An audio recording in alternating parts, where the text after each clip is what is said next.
We welcome you into the Lion Country Kia Goon Ironhead show. A little late. My apologies for that here on this Tuesday. Again, our thanks to Chris Buchanani doing terrific work across the board here, getting everything in place and doing everything I should have been doing. We welcome you in on Facebook Live, and Sports Radio 98.7 The Fox is our home here in the State College and Center County area. Goon is off today, getting ready for Turkey Day and all of the fun that goes with that. The dear Goon providing some chili for yours truly, left over from the big Rutgers tailgate. So my thanks to Goon for that. It's provided for a couple of meals and will provide for at least one more on this Thanksgiving week. Again, my apologies to the Facebook Live audience, to the dear Booch, and to the Sports Radio 98.7 audience. My fault entirely. It has been a day of overcoming obstacles. We'll just leave it at that. But we are glad to be on the air, glad to talk some sports, getting ready for Penn State, Michigan State, Friday night, 7:30 kickoff at Ford Field in Detroit. Penn State trying to get to that 10-win mark yet again. And I know we've been talking about what that mark means. At the end of the day, it does mean 10 wins. And yeah, it's not the same as like a 1,000-yard rusher in the NFL used to mean when it was a 12-game or a 14-game schedule. Obviously, it's different with the 17-game schedule. And yes, the 10-win mark is different with a 12 or a 13-game schedule with the bowl games in there. But it is still an achievement. And I do think, for as much as I think folks are rightfully pointing to James Franklin and the problems of getting over the hump in the big games against the Big Two in the Big Ten, the fact is I do think if Penn State takes care of business against Michigan State here on Friday night, that there is something to be said, and I think it's a very positive sign that Penn State will now have gone through back-to-back seasons without losing to a team that they weren't expected to lose to. And look across the country, that there are not very many teams that can say that in any given season, any one season, let alone back-to-back years. So, you know, take it for what it's worth. Again, it's not a lot of consolation. I understand for fans that have their sights set on the national title, and I don't think the folks in that locker room are sitting around and just congratulating themselves up and down for that achievement. But again, look around college football. Look at the number of teams who are getting upset week in and week out. And to be able to take care of business in a conference like the Big Ten in back-to-back seasons against teams you're favored against is actually no small feat. We'll certainly talk plenty of Penn State football here on this dreary, rainy Tuesday. Not a good day to be stuck behind school buses when you're running late and trying to get to a show, just saying. But we'll also talk some Penn State wrestling. There's actually lots of local sports news here that I do want to delve into. A huge congratulations to the Phillipsburg Osceola girls volleyball team. If you're, following our show for Penn State sports and you're outside of the State College Center County area, Phillipsburg Osceola is a small school district in Center County, and the girls volleyball team has been knocking on the door of the state championship here for the last few years and just not quite able to come breaking through. Got to the title game, title match 3 years ago, and then got to the semifinals each of the last 2 seasons.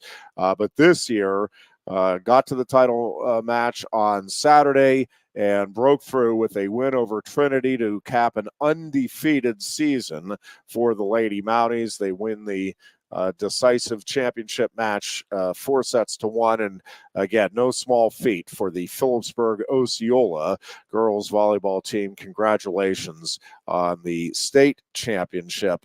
A very big deal for the Lady Mounties. Also, State College football lost its game to Erie McDowell in the first round of the PIAA 6A championships on Friday night. So State College sees its season come to an end, and the Little Lions finish at 7-4. Bald Eagle area advances with a 49-0 win over Richland in the District 6 AA championship game.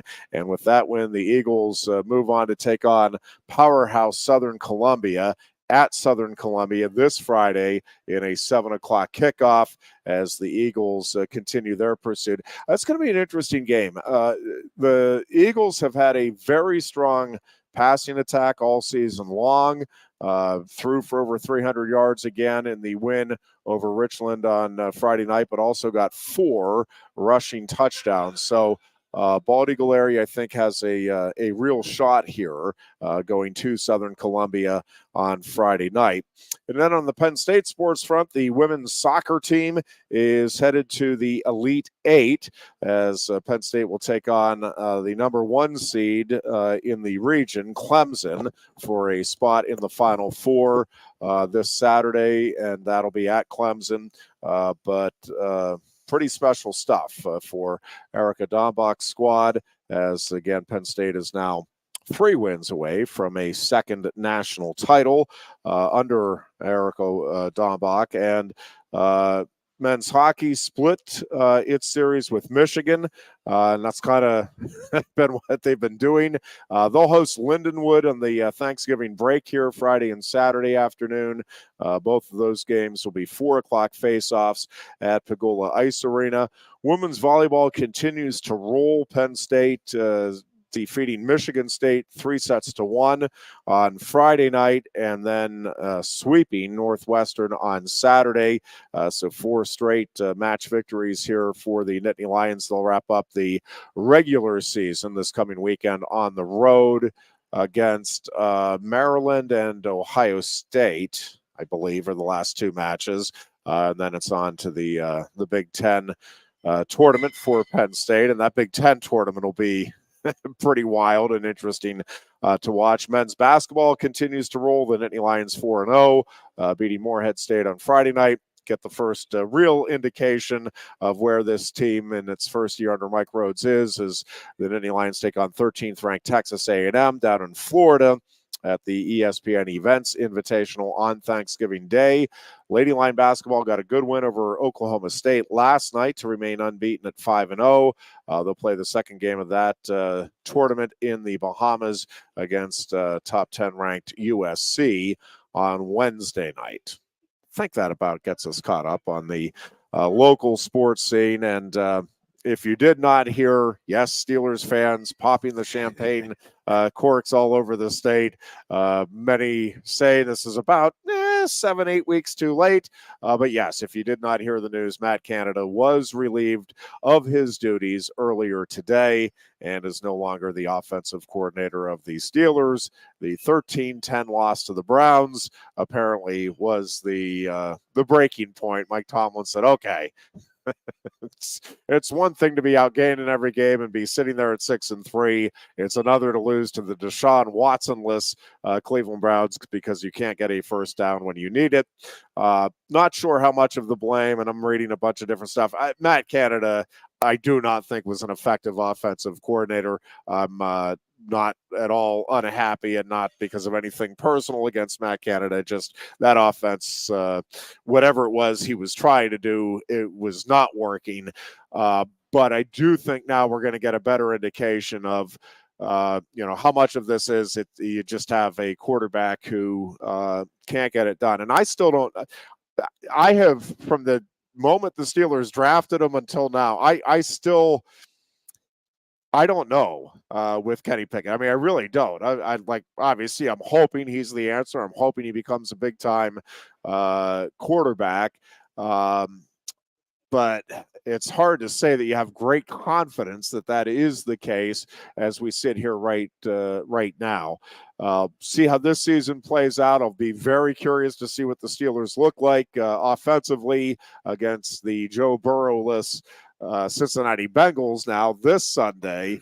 Because, again, it felt like a real opportunity with the two starting quarterbacks out from the Ohio teams in the AFC North for the Steelers to really solidify themselves as the top contender to the Baltimore Ravens, who I think most would concede sure seems to be the best team, and certainly when healthy, as they pretty much are right now, with the exception of the tight end, which is not insignificant in Mark Andrews. But it's a overall pretty healthy football team, and now the Steelers just feel like they're one of three trying to chase down the Baltimore Ravens. And the Philadelphia Eagles last night take care of business. They've avenged the Super Bowl loss. All is forgiven with the Super Bowl loss, Booch, because the Philadelphia Eagles get a couple of big touchdown runs from Jalen Hurts in the second half. Wildly entertaining game. I did not make it. I was exhausted and fell asleep at halftime of last night's contest. I don't know.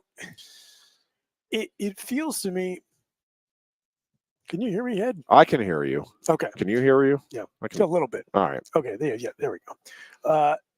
It feels to me like some of these Monday night games go super late, and I can't tell if they're, packing in more commercials and it's actually going longer, or I'm just getting older. But yeah. I mean, look, you can't change the past. You can only play the game that's in front of you. And that's a very important win for Philadelphia in a number of ways. Obviously, just record-wise, you would rather win than lose. Sure. Psychologically, I do think it's important to go on the road and face the team that beat you in the Super Bowl and your former head coach and get the W. But this is a small thing that I hope does not come into play down the road. But with Detroit coming back unbelievably down 12 with 4 minutes to go against the Bears, you shouldn't be too shocked that they came back, but still really impressive to come back from down 12 points and win the football game. They're still only one game behind Chicago, and if you remember, they opened the season by beating Kansas City.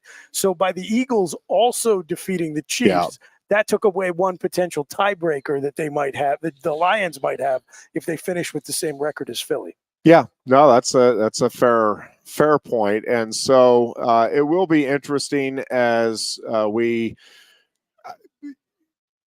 move forward here in the NFL season, because the Eagles still feel like they are not, and even last night's game, I don't think either of those coaching staffs or even the players on those teams will tell you, yep, that's the type of football we want to be playing in the postseason. Now, you're not in the postseason yet, so I think you're fine with that. But it was not, I think, from either organization's perspective, the ideal football game that they played.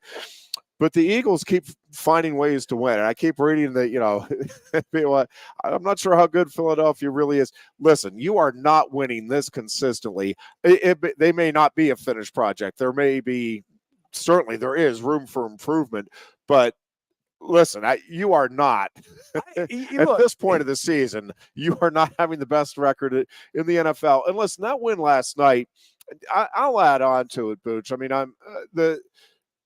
you went into Kansas City. You beat a Chiefs team that has been playing, obviously, very good football as well, has arguably, and I don't know that there's much of an argument, the best quarterback in the NFL. And it was a Chiefs team that was coming off the bye week, and Andy Reid's Reid out of the bye week is unsurpassed in the history of the NFL. Yeah. That is, to me, that is not insignificant as you look ahead to what the Eagles obviously want to accomplish, and ideally trying to win the Super Bowl. Beating the Chiefs off of that bye week, again, looking ahead to the potential scenarios here in the postseason. That is, to me, a big part of why Eagles fans ought to be feeling really, really good about the win last night, and obviously where that team is right now in the overall picture. Yeah, and in the first few weeks of the season, where there were some things maybe not executing as smoothly as they had last year, or some stretches where either the offense or the defense was just a little off, as there were last night. I could understand some of these, well, I don't know how good the Eagles actually are comments. At this point, have you looked around the rest of the league? Like, please show me the team you're comparing them to that is just clicking on all cylinders. Even the fact that the Lions needed a miraculous comeback against the Bears in order not to get their third loss of the season. Everybody has hit some speed bumps this year. I think fully 2/3 of the league is below average. And, I just don't know in this salary capped era what standard we're looking for here. Yeah. Listen, I think fan bases get caught up. And listen, media folks are looking for storylines and all of that. But actually, they're ready to fire people in Philadelphia this morning. I'm sure. I'll go back to the same thing when you look at Penn State, though. Again, it's easy to get caught up in the vacuum, and my God, James Franklin isn't winning these games. Again, outside of Michigan and Ohio State, what teams are beating Michigan and Ohio State in the Big Ten or anywhere for that matter over the last couple of seasons? And the answer is nobody. And I'm going to keep pounding this drum too, just because I think this is more significant than what people, especially in the national media, will own up to. How different, Booch, is the image of Alabama and Georgia and Kirby Smart and Nick Saban if they played each other every year in the regular season over the last decade? Yes. I don't know if Nick Saban wins 9 of those point. 10, or if Kirby Smart wins 9 of those 10, or if they go 5-5. I'm just telling you that at least one of those programs, the image is a little different. They both would be looked at as elite programs. I'm not saying that if they were playing each other, that's it. Nobody would put them up there.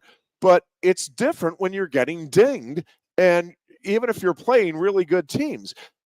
It is why I do think Ohio State, in particular, Michigan the last couple of years, but Ohio State deserves a ton of credit for what it has done consistently throughout the decades, and certainly over the last 20 years here in the Big Ten, because they are playing the best teams in the conference during the regular season and then also in a championship game. But they're beating Penn State and Michigan, consistently over the course of that time, along with Iowa and Wisconsin. And I get they're not playing the West Division teams every year, but they're playing them frequently, more than once every 12 years, which is, I think, the last time that, or the number of meetings in the regular season with Georgia how is and it Alabama. even possible, right? Like, well, I mean, I know how it's possible. The SEC's they purposely, front office is much smarter than the Big Ten's. Yeah, or smarter in terms of, I guess, the perception and setting it up. But from a competitive standpoint, again, I don't know. I just, and again, I'm not sitting here saying that that is not meant to be a full throttled defense of James Franklin's record in the big games and against top 10 teams and all of that. But it's just that Penn State is playing those top 5 teams every year in the regular season. And I just think it's worth pointing out because either Alabama or Georgia, if they were playing each other every year, again, at least one of those programs has one more loss in each of the last 10 years.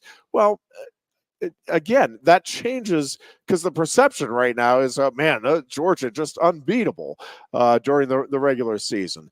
Alabama for a number of years, unbeatable, although they seem to always have a hiccup. It just wasn't against one of the big dogs, pun intended there.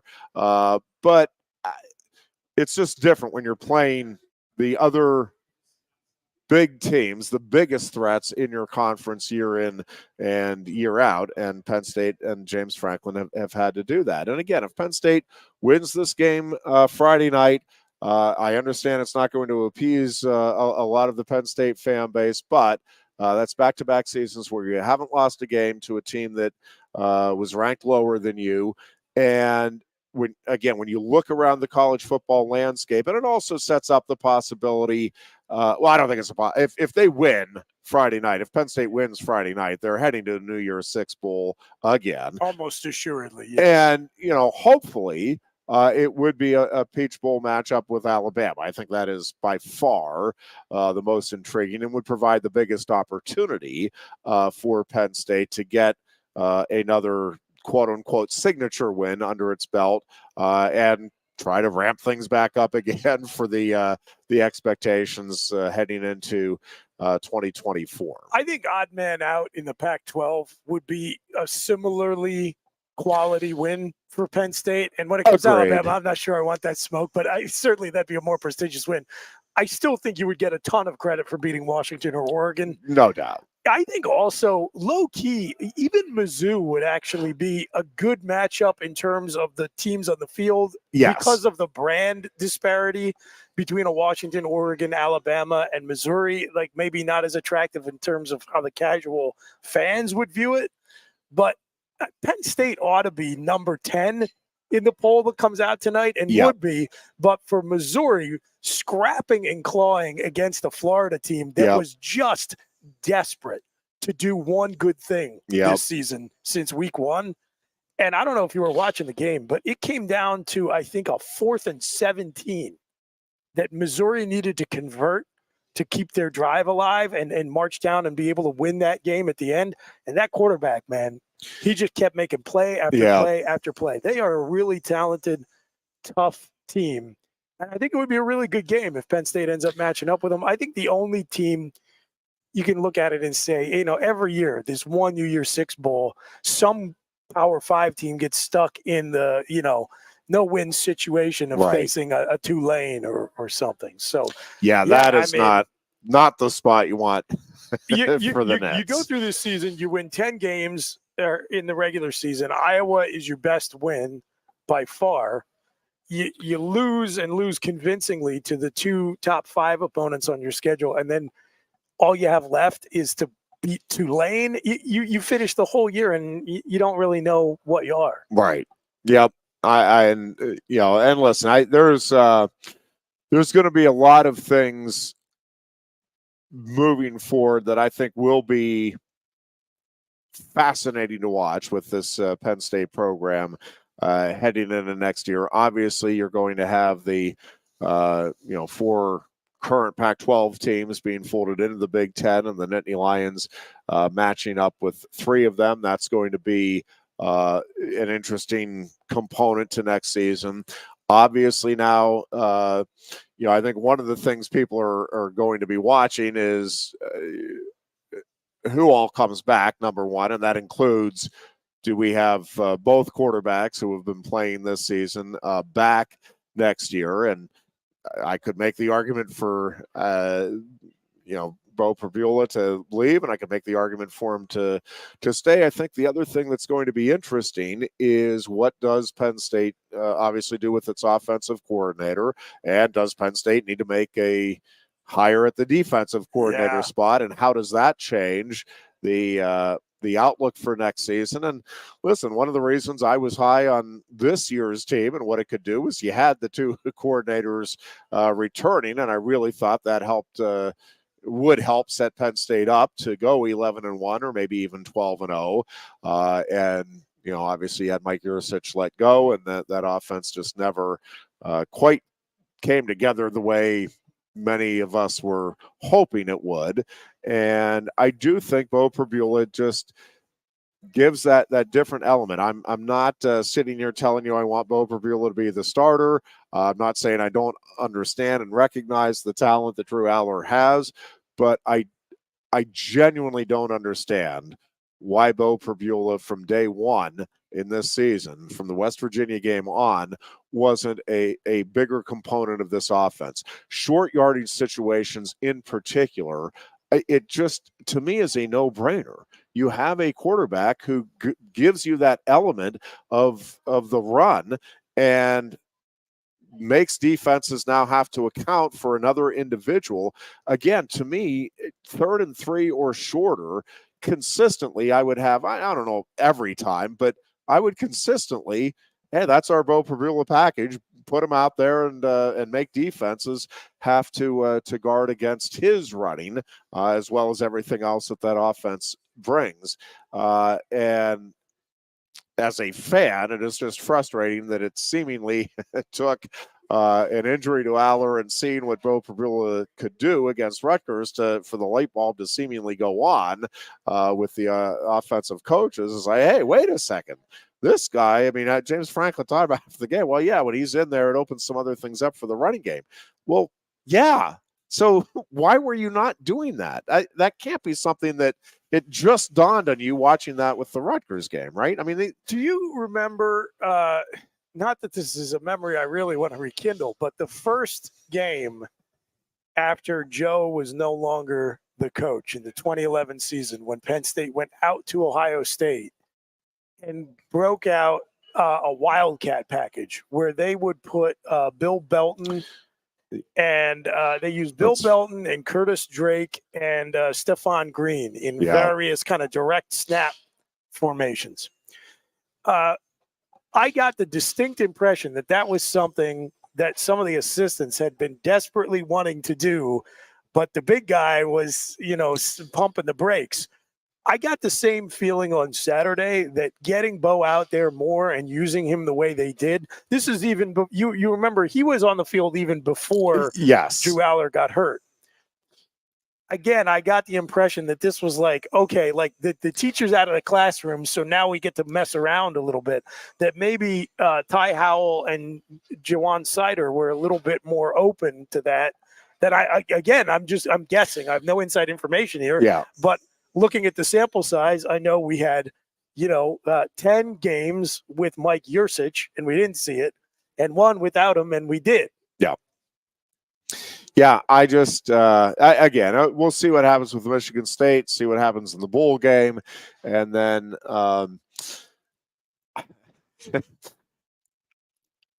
it is going to be interesting. To be fair, by the way, they did run that goofy play where Aller ended up pitching the ball to Theo Johnson as he was getting tackled on the goal line against Maryland, and Prabula was in that goal line package. So there was a little bit of it, but I felt like the reins had been loosened on Saturday for sure. Yeah. The offensive coordinator hire obviously is a big one. One of the problems, at least for me, is no matter who it is, I'm kind of at this point now where it's like, okay, that's great. I want to see how this actually works. Again, I thought each of the last two hires were, when they were made, I was all aboard. I'm like, oh my gosh, Ciarrocca, this is amazing. After watching what he did with Minnesota, get him in here, and yes, this is going to be fun. And then it's like, this isn't working the way I thought it would. Now, in his defense, again, I think there was something else going on there, and maybe it was just that Yursich, again, became available, and I think that was truly a grand slam if hire. You remember, Penn State just essentially lost a bidding war to Texas for Yursich.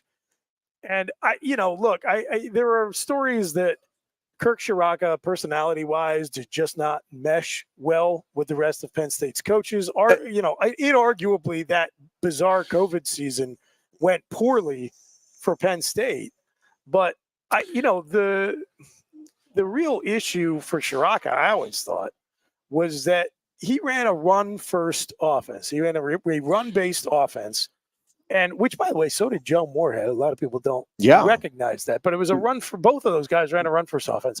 The next year, when Yursich came in, we had one of the worst by yards per carry and yards per game rushing offenses Penn State has had in at least 35 years. And so I do wonder if you stack all the peculiarities of the COVID season with the fact that very obviously the talent just was not there. Like the backs and the run blocking did not set you up for success. If you're going to run the kind of offense that Kirk Ciarrocca ran, like he was probably doomed from the start. And then, when on top of all of that, it was one of those like sitcom situations where the girl I wanted to ask to the dance, I thought was going with someone else. And then I found out that she was available after I'd already asked somebody else. That was it. I mean, he was donezo. Yeah. Yeah, and then so again, it felt like Jurisic. Okay, this is a grand slam hire, and there were 15 programs that would have been thrilled to be able to hire Mike Yurcich when Penn State did. high profile No programs that would have been big thrilled. Time programs. So, and this is the thing that I guess I keep coming back to is you don't know. I mean, listen, I think James Franklin, by and large, has done well with his assistant coach hires. But the OC has been, a problem in terms of getting somebody in consistently there. And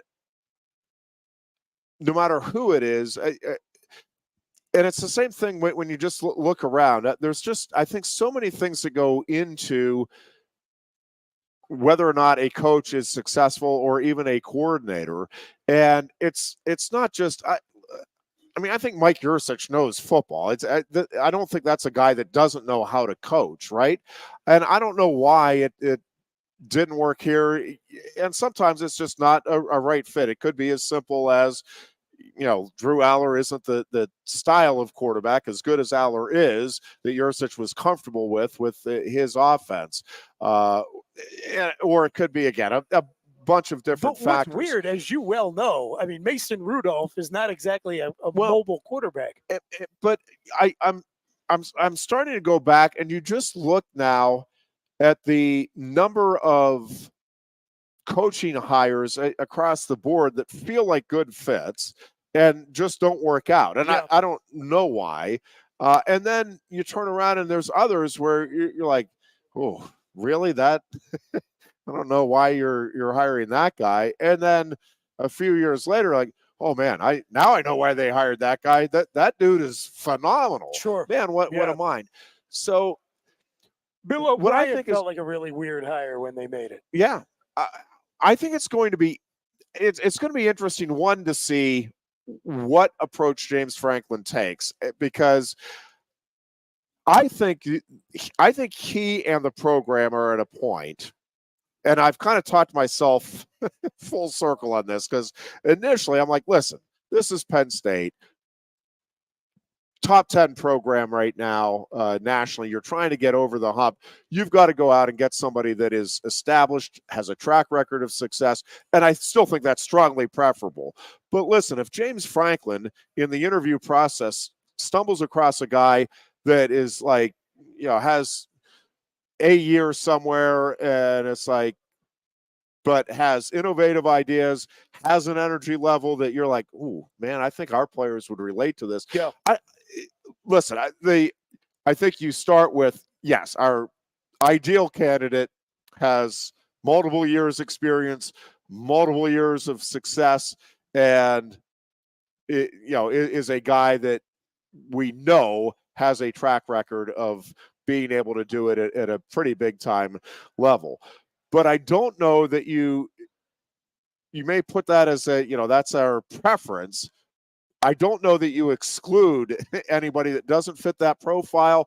If, again, I think to some degree, James Franklin right now has to just kind of rely on his gut and what, he feels through the interview process, and however that goes, that, listen, if I have a guy that doesn't have the pedigree of, Yurcich or Shiraka or some of the other guys that may be out there and available, but this guy, after talking with him, man, I love the philosophy. We have two different styles of quarterback. I think he might be able to relate and use them and help them both. And I have backed off of my my original position, because I don't think that that's a necessity for Penn State. I think it's much more important that James Franklin finds somebody that he truly believes, all right, we get him in here, and this is what's going to allow our offense to be successful.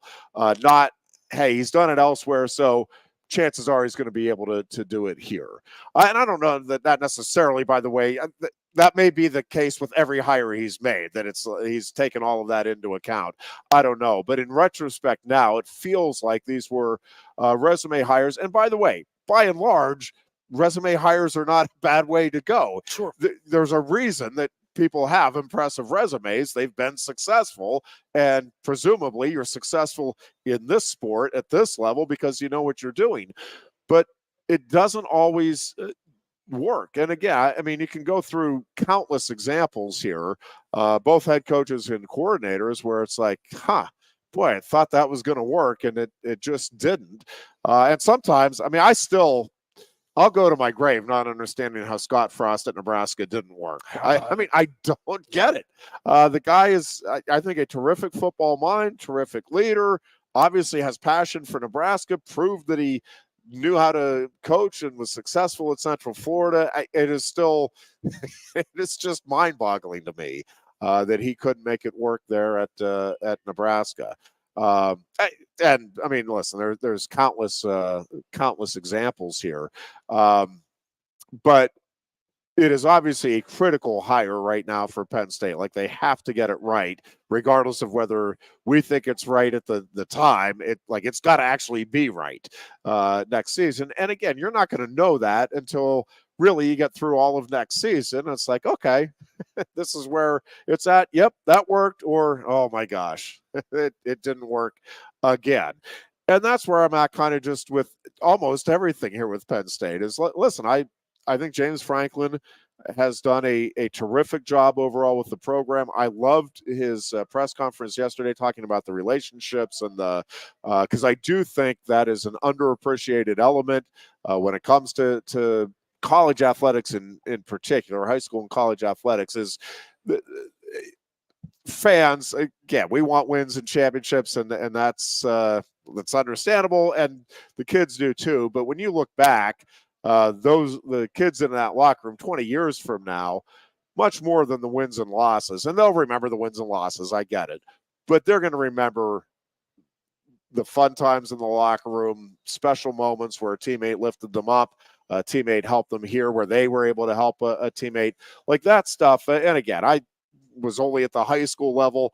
I have extremely fond memories of my days with State College, and I'm still close with a lot of the guys that I played with, and it's just it's a special bond. And I think, again, I'm not James Franklin's record is what it is in the big games, and that is a source of frustration. And I think there's several of those games where you can point to coaching decisions as being a key factor in why Penn State lost. At the same time, again, back-to-back seasons here, if they take care of business Friday night where you haven't lost to somebody you're not supposed to, these kids are graduating. These kids are, by and large, making good contributions to the community. I just think when you step back, the overall picture here is pretty good. I'm with you on the frustration and not getting over the big game. I don't know how much longer. I had somebody ask me the other day, you keep saying it, he doesn't have pressure this year. What about next year? What about the year after? I don't know exactly what. There is a breaking point, and I will grant you that. If Penn State goes, 9-3 next year and loses to Ohio State and loses to USC and loses to Washington, and then the following year goes 10-2 and loses to Ohio State and loses to Washington. Yep. Listen, there is a point here where it's like, okay, you're not taking that next step. I just don't think, and I don't know when that is. Part of it's going to depend on how it's looking. Is it lost? Is it a field goal in the last second that beats you on the road in one of those games? There's a lot of things that factor into it. Are you steamrolling everybody else? Or one of those teams going on and winning the national title? There's a bunch of things that factor into it. I don't know. I will concede that there is a point where 9-3, 10-2 isn't good enough, even if it's consistently being that. I don't know when that is, and I'm not exactly sure what that looks like.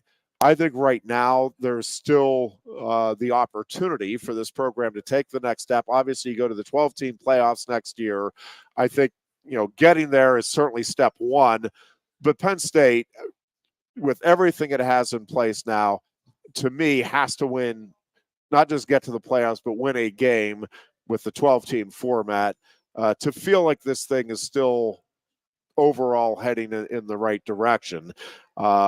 And listen, I think when you look at it, defensively, Penn State should be extremely good again next year. Obviously, there's some, not sure whether like Curtis Jacobs would be back next year or not. There's several players on both sides. For him to do what he did, not unprecedented, but highly unusual for Curtis Jacobs and Olufashanu to do what they did. Yeah. So I think a lot of those guys who we already bought 1 year with, I don't think we're getting two. Now, there may be some other folks who will have a chance to go to the draft this year who may look at it and say, well, you know what? I could maybe improve my draft status. Maybe, I can make some money here on the NIL side. Like maybe I'm just going to stick around. So I don't know that Jacobs could be one of those guys. You think so? Really? I do. Even having made that choice last year. Yeah, I don't know. I guess know that he can improve his draft stock much more than where he is right now. I know he hasn't popped on the stat sheet, but from what I have seen, I think draft evaluators who watch his tape like him a lot. Yeah, no, I think he's in good position. I just don't know if another year. You may be right. Maybe he's it's not appreciable. The difference another year would make.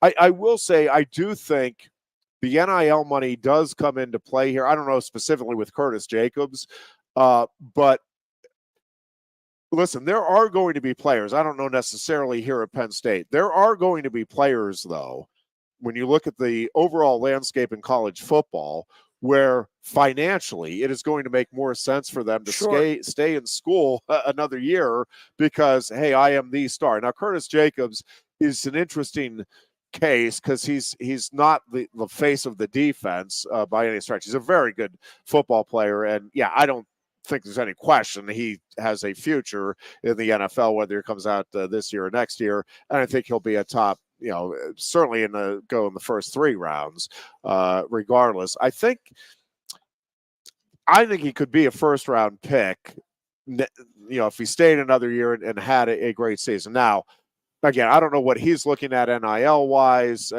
but like there are going to be players out there where it's like, okay, do I want to make the rookie minimum in the NFL, or do I want to stay here where, again, if I am the face of the defense at a mid-tier D1 program, it's like, well, listen, I could get $1 million here, staying here, or a couple of million, and not just only make the league minimum. Only, I say, to $500,000 or whatever, but fight for a job potentially too. Because again, I agree with you. I think for sure Curtis is day 2 at the worst. He look, 15, 20 years ago, 100%. I think he's in the conversation as a day 1 pick. Linebackers don't go in the first round very often anymore. And the few who have recently who have bucked that trend have not really panned out. So I think they've actually hurt the case for future linebackers who might be looked at, with the exception of Micah Parsons, who's kind of a, the exception that proves the rule. I'm thinking of Isaiah Simmons, Patrick Queen, guys like that.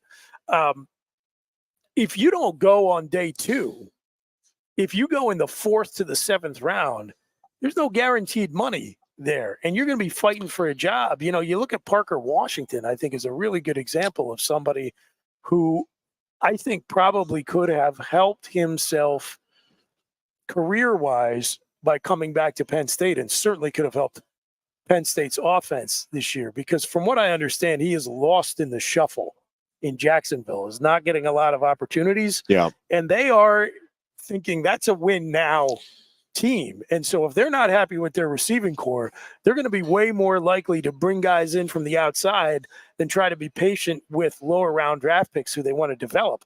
So, I mean, he could be in a battle for his job come training camp next year. And so, yeah, I think the combination of, hopefully being able to look at and get good advice from evaluators who can estimate where you're going in the draft, and now the ability to put some money in your pocket via NIL, I do think that changes the calculus for especially those guys who are like, well, I could go in the 3rd round or I might go in the 5th. Right. Yeah, and listen, I will say another thing that I do think James Franklin deserves credit for is his honesty in evaluating and getting accurate information to his players about what the best decision for them would be when it comes to the NFL. And you know, I think he'll honestly tell you, yeah, I'd love to have you back, but my man, it doesn't make sense. Like, you have a chance to go get generational money or to make an impact here and live out your dream.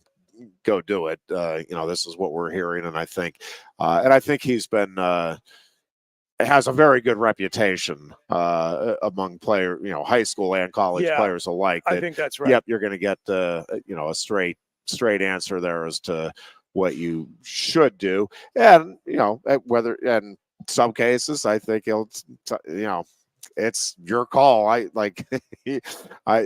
You're right on the fringe of whether or not it would be smart for you to come back for another year. Versus just take what's available to you now. So, but there are several Penn State players that are going to be in the mix here as to could come back for another year, and obviously now with the transfer portal and everything else that's in play, I mean, every season. It used to be we could sit here at this time of the year and start to project, okay, well, this is what this team is going to look like next year. And we'll still do that. I mean, it's just human nature, but the fact is, to actually be able to be relatively accurate. Yeah, you'd be pretty close. Knows? Right. Who knows who's going to leave for whatever reason? Who knows how many additions for whatever reason you're going to get? Sure. From the transfer portal and from, obviously the recruits as well. But, in Penn State's case too, again, how different does the offensive scheme look next year? How different does the defensive scheme look next year? It's one thing to know the players that you have coming back, but it may be an entirely different type of offense or type of defense that Penn State runs next year. The Manny Diaz question, I do think is really interesting, Booch, too, because I think there are a lot of people that are just like, yeah, Manny Diaz is gone. This is his last year. I really think it depends on what jobs open up. I don't think Manny Diaz, like Joe Moorhead, I think was, if there's an opportunity, if somebody offers me, I'm overstating this a bit, but I mean, he wanted to be a head coach and pretty much jumped at the first opportunity. Again, I'm overstating that a bit, but I think Manny Diaz is in a position where he is going to be very selective. I think he wants to be a head coach. I don't think he just wants to go be a head coach for the sake of being a head coach. I think he wants a job where he really feels like it is set up for success and that he can be consistently a winner. Well, the difference between Joe and Manny right out of the gate is that Joe had been an FCS head coach. Yeah. But he had never been a Power 5 head coach. Manny has had that experience at a place, I mean, I'm sure, was over the moon to be offered the head coaching job, and it did not go well. So he's had firsthand experience of what Joe had to go down to Starkville to get. And I think that will probably make him a little more selective when it comes to what job offer he's willing to take. And listen, I'm not like if Syracuse comes calling, I mean, is he really going to be like, oh man, I really want to be the head football coach at Syracuse when Pat Kraft is coming into my office with a check for, $2.5 million. Well, and that's exactly where I wanted to go is, there is a financial component, but listen, Manny Diaz, living in central Pennsylvania, right? And the cost of living, even though I think it's getting exceedingly high. Yeah, it's not getting any better. I understand that, compared to like Miami or New York or Chicago, like we're in a pretty good spot here when it comes to cost of living. Like we live there either. It's funny how that Ironhead. works. Don't forget that. But listen, I mean, you can make a couple million go a long way here in Happy Valley. You sure can. And I think I'm not inside Manny Diaz's head. I obviously don't know, what is truly driving him in his heart, but I sure get the impression he does like it here. I think he likes the relative autonomy that it seems that he has with that defense. He's sure seems to have a great relationship with the players. And I think there is something to be said, again, for being paid well, not having to be in charge of everything, knowing that what you're in charge of, you can do really, really well, and that you are set up for success. And when you look at the returning talent, even with and Penn State's losing a ton of talent, there's no question on defense this year, but you look at the guys that are coming back, I mean, that defense is set up for success for that. Again, we think are coming back, assuming that none of the guys that we're projecting to be starters next year hit the transfer portal or there's any kind of mass exodus, which I don't foresee. And you have stability. Big time. Famously, Bob Shoop, the first defensive coordinator here under Franklin, who came with him from Vanderbilt, left because he said he was seeking more job security. Well, 10 years later, James Franklin is still here, and Bob Shoop, I encourage the listeners, go Google Bob Shoop and look at that guy's Wikipedia. I mean, he's had more jobs than Keith Olbermann has in the last 10 years. I don't even know if he's still working in football. Like, on the other hand, going back to the Miami experience that Manny Diaz had, from what I understand, he really feels like they did him dirty. Like, he was lied to. Yeah. He was probably backstabbed a little bit. And, go back to Jomo, too. How many years they give him at Mississippi State? 2? Yeah. 2 seasons that he was out. So, again, you got to be selective. And I think Manny, because of all the things you just stated, feels like he's got a really good fallback position when he goes into an interview for a head coach job. Yeah. So they're going to have to blow him away. There's a couple jobs out there that he might be interested in, but that's the other thing. I don't think there are a ton of attractive jobs, the likes of which will interview Manny Diaz, that are going to open up. Like Florida might open up, I think. And I don't think, because of the way things went at Miami, I don't think he's an easy sell to the boosters and the fans down there. I don't know if Florida calls Manny Diaz. Now, Syracuse will. UCLA might. That's one that I think could maybe he would be interested in. But it's not like Texas A&M's not going to call Manny Diaz.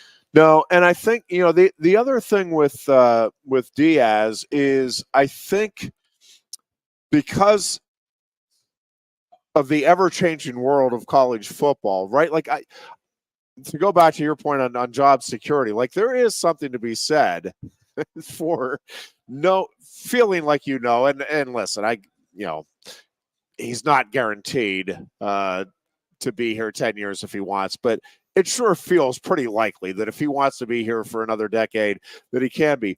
Well, 10 years at $2 million, $2.5 million a year, that adds up to pretty good money. And with the cost of living around here, and again, having that job security, nice place to raise a family, in the same house, your kids went to the same school, and you're not having to deal with, you're having to deal with it, but you're not in charge of dealing with the NIL stuff, of dealing with the transfer portal, of so yeah, you can go get the $8 million a year job somewhere. But when things go wrong, you don't have Dave Jones and Corey Geiger climbing all over you right after the game. And you don't have to produce. Manny Diaz obviously is producing with the defense. When you're the head coach, you're responsible again for everything. And if a kid leaves, hey, why'd that kid leave? If you get a kid in and he isn't panning out, why isn't that kid panning out? Like, I do think there is something to be said for getting into a good spot as a coordinator. Now, I'm with you. I think Manny Diaz does want to be a head coach, but again, I think UCLA, I think, would be an interesting spot for him. And I think there are some other ones out there that, yeah, if they called and they could come to an agreement, I think he would be very interested in. I just don't know that it's quite the given that many are making it out to be that Diaz will definitely be gone. I don't know what the percentages are. I don't know if it's 50-50, 75-25. Again, I'm not going to be at all surprised, obviously, if Manny Diaz is not back next year. But I really don't think it is as much of a done deal as at least many in my circle of friends seem to think it is. That it's agree. Just definitely he's gone. And I think a lot of that just has to do with the market of open jobs, right? Because yes. not only does it have to be a job where he would want to go, he has to be the final choice there. And there are going to be other guys who are kind of in the same like tier, for lack of a better word, of candidates, and who, for whatever reason, a school where he might want to go, like let's just keep using UCLA as the example, they might decide like, hey, you're in our top 3, but you're not number 1. Yeah. Well, and I think, and that is the other thing is when I say, I think he's going to be selective. Like, I don't think he wants to go to a Sun Belt or a MAC school. Like, I think he wants to be part of the Power 5 mix. Yep. And at a Power 5 school where he at least feels like he has a chance to be or build a contending team. And you start looking around, and to your point, I mean, it's just there's not very many of those jobs. And I don't know that like an SEC job is all that attractive when Alabama and Georgia are there, and you have Texas A&M and Texas pouring the resources in. Now, again, I'm not in maybe Manny Diaz thinks, if the Florida job opens, I could do it. I'm with you. Florida, I don't think would be calling him, but I don't know that. I also think you have to look at, okay, what are the expectations and how realistic are they for this school? And again, I think he enjoys being part of a winning program, a top 10 type of program. And I think even as, while it would be a move up to be a head coach, I think it was a program that's in that like 30 to 50 range. I don't know that that's just all that appealing to him at the moment. And again, I could be wrong. Obviously, I've never had a conversation with Manny Diaz in my life, but I get the feeling that he's pretty content here.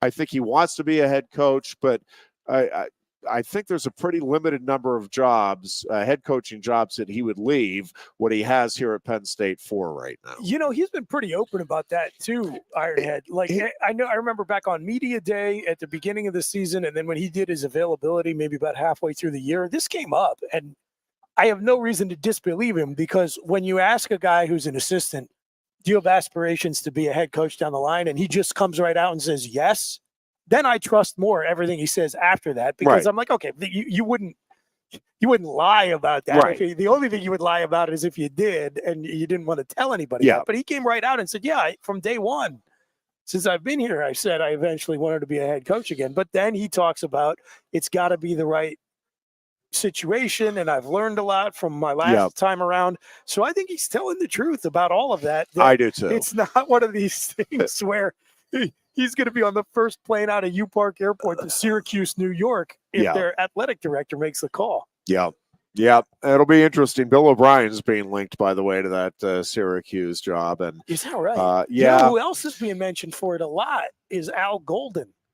Oh, which would be crazy to have another former Penn State assistant coaching Syracuse. Yeah, that would be. I mean, that would make some sense from Syracuse's standpoint, and certainly from Al Golden's standpoint. Yeah, he's a former head coach. In the conference, has had a very good season at Notre Dame. You are listening to WFXS, Pleasant Gap State College, and we appreciate your listening. And let's we'll go ahead and take a break here. I do want to talk about this the Michigan State game and just the Michigan State situation, which is again, Penn State fans all fan bases get a little myopic, but you want a tough situation. Think about being a Michigan State fan and where that program was and what the expectations there were. And it is, when we go back and look at Penn State and when everything hit with the scandal in 2011 and then 2012, and the projections for what Penn State football could be or would be, I think Michigan State, I'm not comparing the scandals or anything like that. I do think it's going to be a decade at least until Michigan State is relevant. And when I say relevant, I mean contending for a spot in the college football playoffs. That's what I mean by relevant. Not even getting to the playoffs, contending. With the new alignment of the Big Ten, even if Michigan State has a grand slam hire and somehow gets things turned around, and again, I never say never. I'm not saying it's absolutely impossible, but it is really, as we sit here right now, it's really hard to envision that at least in the next 5 years, Michigan State at any point would be able to overtake Penn State, Ohio State, Michigan. And then I would certainly throw in Washington and Oregon. And I would say likely very difficult for them to even overtake like Iowa or USC. And, we'll see what USC is. I think USC is going to be one of the more fascinating storylines to watch both this offseason and then next year, starting with, is Lincoln Riley there next year?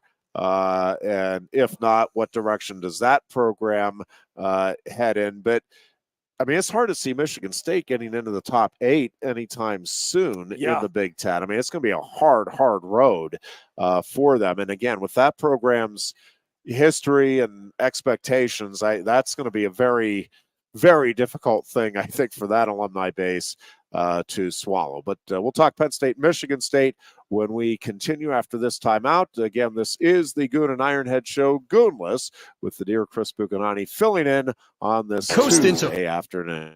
Coast into fall with a new Kia from Lion Country Kia. Right now, get a 24 Kia Seltos for 5.25% APR for up to 48 months. A new Sportage plug-in hybrid at 0.9% APR. Check out our 23 Sorento hybrid for as low as 4.5% APR. And don't forget, all 2023 and 2024 Kias come with a 10-year, 100,000-mile limited warranty. Stop in and meet with one of our sales experts today and coast into fall at Lion Country Kia. We want to see you in a Kia.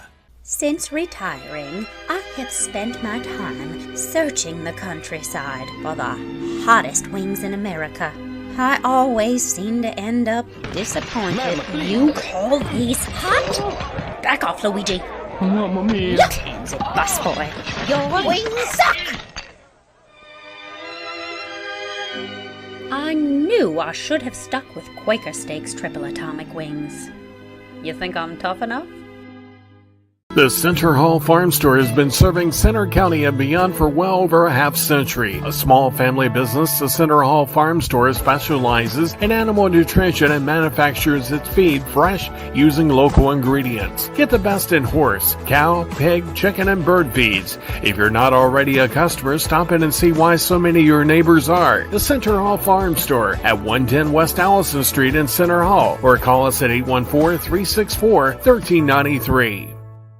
Sioka Toyota of Williamsport invites you to stop in today or check us out online. We have the smart path to your next Toyota, like the all-new Crown, BZ4X, the all-new Grand Highlander, Corolla Cross Hybrids, Sequoias, and more. Over 100 new Toyotas here and on the way. Don't make a $1,000 mistake. Choose Sioka Toyota of Williamsport and see the Sioka dealership's difference. Buy or reserve yours today and see for yourself why Sioka Toyota is the only stop you need for your next new car. Sioka Toyota, it just feels right. Ready to be part of something bigger? Come pave the road to success at Glen O'Habaker and discover a career where your hard work and determination can build a bigger, better future. Our team believes we can build a stronger future together. Join us at Glen O'Habaker, where we value teamwork on the field and on the job. Go to GOHcareers.com to apply. GOHcareers.com. And best of luck to all the Center County sports teams all season long from everyone at Glen O'Habaker. The Goon and Ironhead. And we are back with more from Quaker Steak and Lube. Again, the dear Goon is basting his turkey today. or some euphemism like that. Chris Bucanati is I was just going filling to ask in if that was a euphemism. for the Dear Goon on this Tuesday afternoon. Again, Penn State and Michigan State, 7:30 kick at Ford Field in Detroit. I will say, I do give the Michigan State players credit. I mean, they've somehow managed to win 2 of the last 3 games, which is actually pretty remarkable considering that program was truly left for dead. There's no ties in college football anymore. Well, and it was an Indiana team that seemed to be getting better. And again, I don't think, I mean, if Penn State goes out and plays a half decent game for them, this should be a comfortable win. But yeah, you know, I do think Michigan State, the players, deserve credit for the way they have played, which has been hard throughout the season. Yeah. And you know, Northwestern obviously is having more success. I think Northwestern is actually one of the most incredible stories in college football. I really thought it was possible they would not win a game. I did too. I really did. And for that program to be bowl eligible with what happened to them, and again, Michigan State obviously isn't going to be bowl eligible. Is not as great of a story or anything. But you know, the kids that have stuck with it. Again, I do think you have to tip your hat in that they have played hard.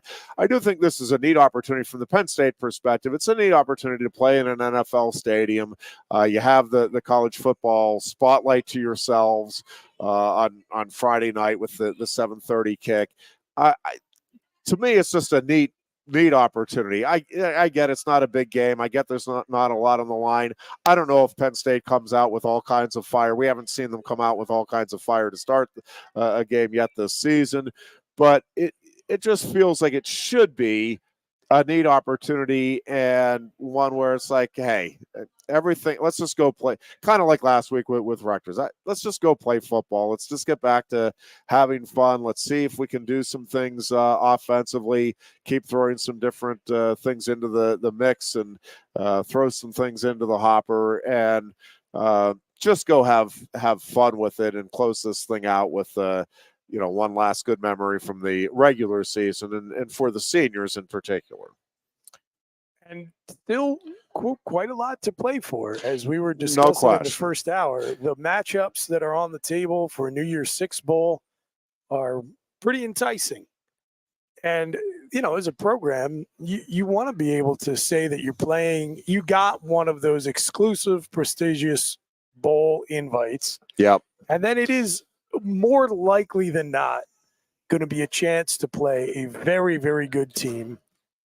In many cases, one that I think Penn State could match up with favorably. And then, of course, you know, there's the possibility that you hit the whammy and you end up with Tulane. But there's a lot to play for. And as you said, the talent gap between Penn State and Michigan State is significant. So Penn State can play far from its best game and still finish the game in the win column. Yep.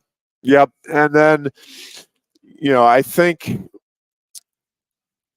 the bowl game, I think part of what Penn State needs to do then is try to figure out, okay, what is our offensive identity moving to next year? I think one of the great frustrations with this year, and it's the same thing with the Steelers and Matt Canada here, is they just, it does not feel like there is an identity. Now the Steelers, it feels like they're on the verge of establishing the running game as being their mainstay, but they're not quite trusting themselves on it. And truthfully, it kind of feels like that to me with Penn State football as well. I think it was interesting to hear James Franklin talk about Nicholas Singleton and you know, how the overall grade and his growth as a football player. And I think fans roll their eyes at that stuff. And here we go with the coach speaking. Yeah, blocking. Okay, that's really important. Well, guess what? It is. You talk to the other players on the team. You get a wide receiver that's out there blocking consistently for you. That is what opens up the big plays that have been lacking for Penn State. I'm not saying that the receivers haven't been blocking downfield, but yes, blocking and doing all of the little things, picking up on the blitz packages if you're staying in and blocking, running the right routes when you're out in the all of that stuff is important as a running back. Now, Nicholas Singleton's statistics are not what any of us, I'm sure not what he thought they would be this season. And, I still don't have anything that I can pinpoint as to why that is. And I do think he and Katron Allen are still two terrific running backs. And I think it is a good place for any offense to start and build around. I do think looking ahead to next season, that offensive line is still an area where you've got to get markedly improved. I think it is a good unit. I think it has gotten better. Obviously, you've got a first-round talent on the line, but across the board, if we're talking about Penn State trying to get to Georgia, Ohio State, Michigan level, Alabama level, that is, to me, the place where you've still got to make another leap forward. That has to be, to me, the biggest component. The receiving core is probably the next thing that at least fans will point out is listen, you've got to get more production there. Again, to take that step and be a team that can go out and beat an Ohio State and Columbus or a Michigan, even when Michigan has a really good team. And I still do think Michigan. We'll see what happens. You never know with the Michigan-Ohio State game. It feels to me like Michigan is the better team, and that if Michigan just goes out and takes care of business, the Wolverines win that one for the third year in a row. I've never rooted for the Ohio State Buckeyes, except for the year we needed them to beat Michigan for us to win the Big Ten. Yeah. Big Ten East.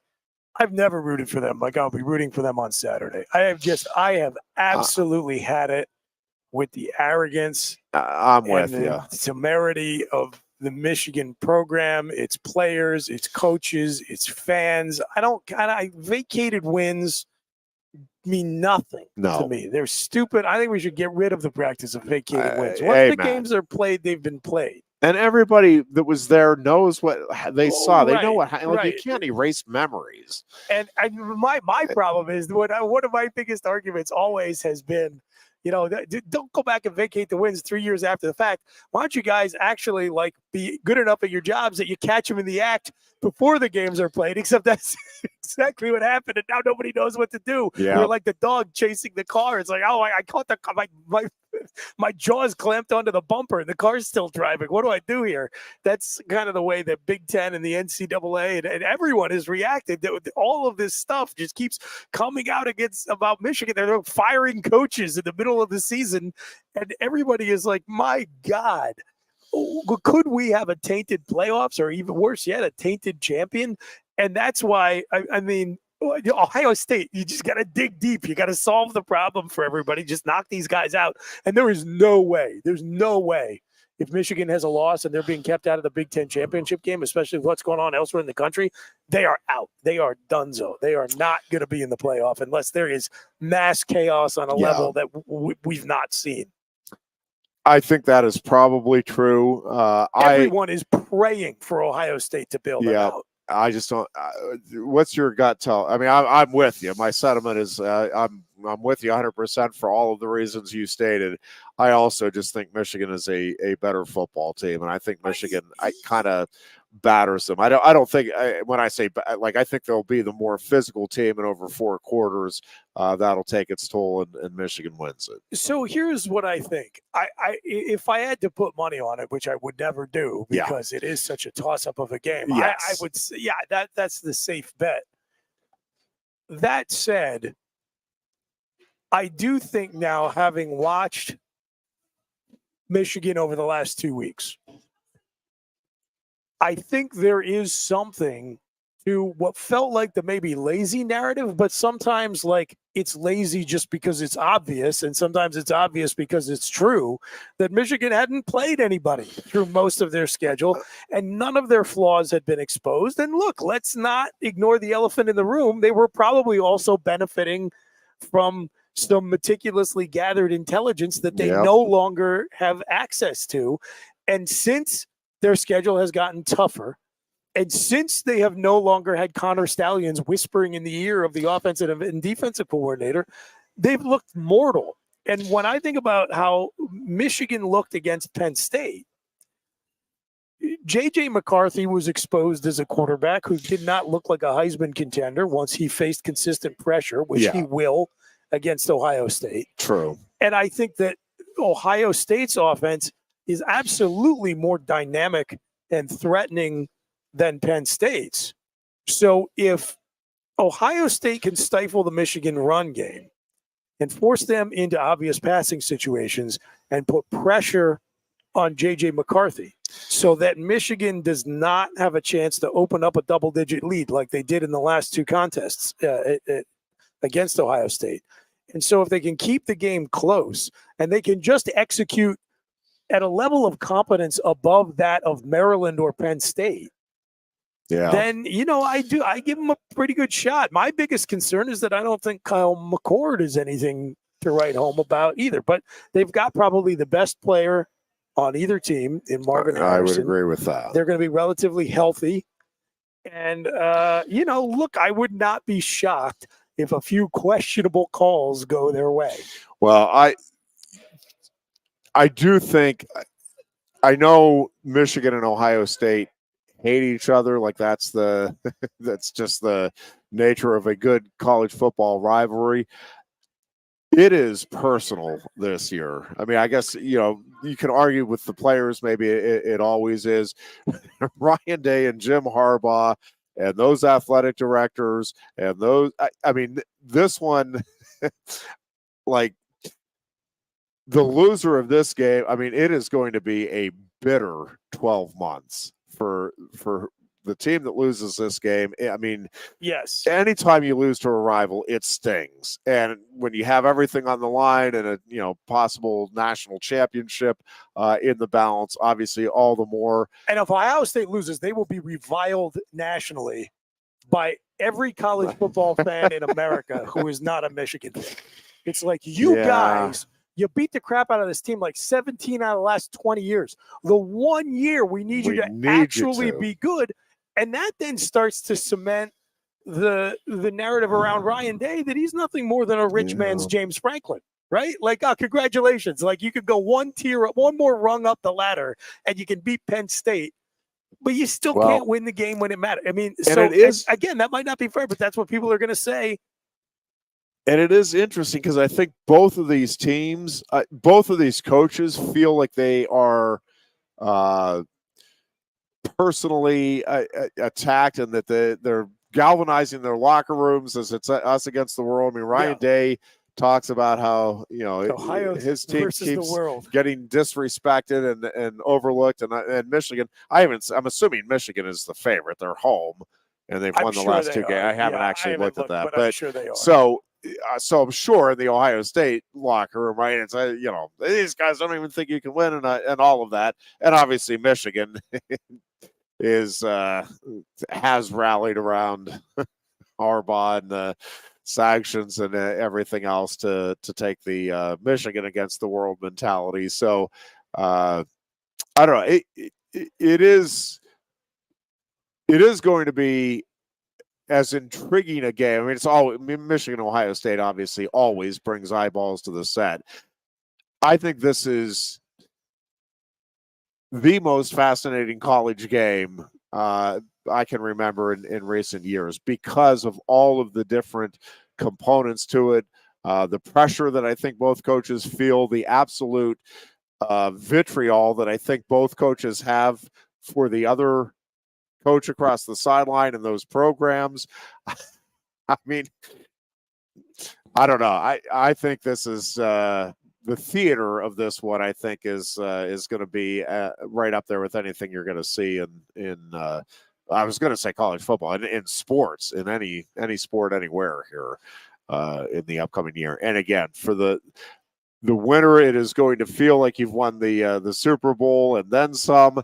And the loser, I can't even imagine the bitterness. If you're Michigan, They're losing 44 players off this roster. Everything was built to this. For sure. Whether it's fair or whether you're just a delusional maniac, you believe that you have been unfairly ganged up upon and maligned by the media and the college football world, and to have persevered through all this supposed, what's the word I want to use? Adversity.